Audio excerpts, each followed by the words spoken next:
Hello everyone, welcome back to Sri Bala Vantalu. ఈరోజు మనము ఒక కమ్మనైన స్నాక్ రెసిపీని చూద్దామండి. పప్పు చెక్కలు అనమాట. ఈవినింగ్ స్నాక్ లాగా కానీ సంక్రాంతి పండగలప్పుడు కానీ ఈ కమ్మనైన స్నాక్ రెసిపీని ప్రిపేర్ చేసుకోవచ్చు. క్రంచీగా చాలా చాలా బాగుంటాయి. చూడండి, క్రిస్పీగా ఎంత బాగున్నాయో. మరైతే లేట్ చేయకుండా మనం ప్రాసెస్లోకి వెళ్ళిపోదాం. పప్పు చెక్కలను ఎలా ప్రిపేర్ చేసుకోవాలి అనేది చూసేద్దామా. నేను ఇక్కడ పప్పు చెక్కల కోసం 2 కప్పుల బియ్యపిండి తీసుకుంటున్నాను. మనకు సూపర్ మార్కెట్లో అవైలబుల్గా ఉంటుంది. ఈ బియ్యపిండిని జల్లెడ పట్టేసుకోవాలి. తప్పనిసరిగా బియ్యపిండిని జల్లెడ పట్టాలి. ఇలా జల్లెడ పట్టేసుకొని పక్కన పెట్టుకుందాం.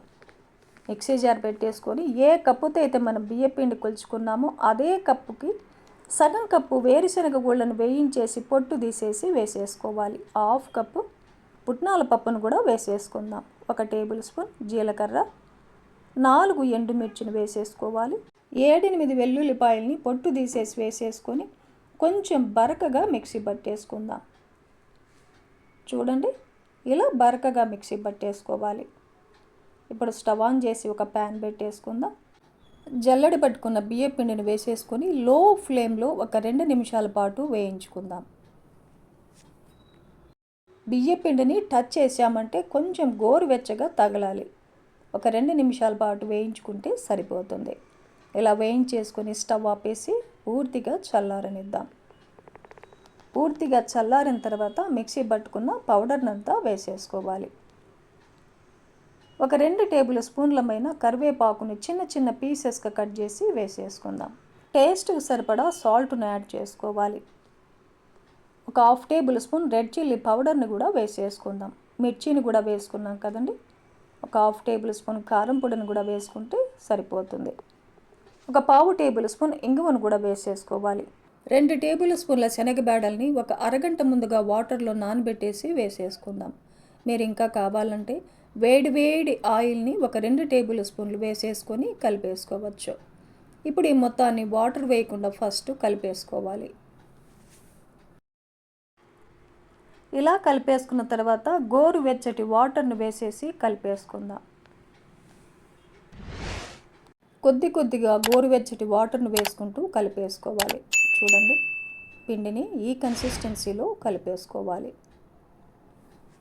ఇలా కలుపుకున్న చెక్కల పిండిని ఒక 10 లేదా 20 నిమిషాల పాటు రెస్ట్ ఇవ్వాలి.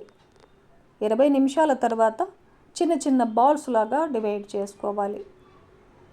బాల్స్ అన్నీ ఒకే సైజులో చేసుకోవాలి. అన్నీ ఒకేసారి చేయకుండా కొద్దిగా చేసుకోవాలి. మిగిలిన పిండి ఆరిపోకుండా మూత పెట్టేసుకుందాం. ఇప్పుడు స్టవ్ ఆన్ చేసి డీప్ ఫ్రైకి సరిపడా ఆయిల్ పెట్టేసుకోవాలి. ఆయిల్ హీట్ ఎక్కే లోపల ఒక పాలిథిన్ కవర్ని పట్చేసుకొని ఆయిల్ని గ్రీస్ చేసుకోవాలి.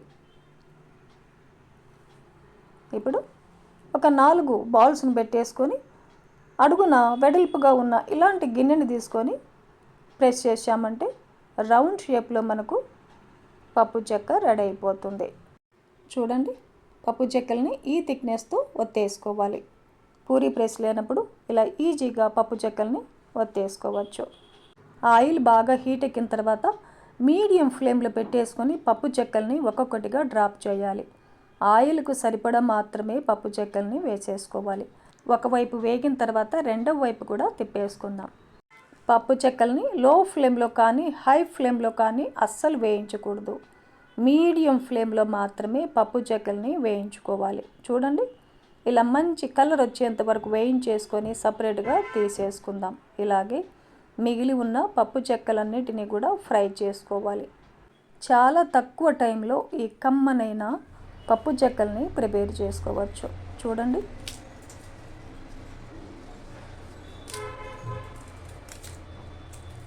క్రిస్పీగా ఉన్నాయి కదా. టేస్ట్ కూడా చాలా చాలా బాగుంటాయండి. ఇలా ప్రిపేర్ చేసుకున్న పప్పు చెక్కల్ని ఎయిర్ టైట్ బాక్స్లో పెట్టేసుకోవాలి.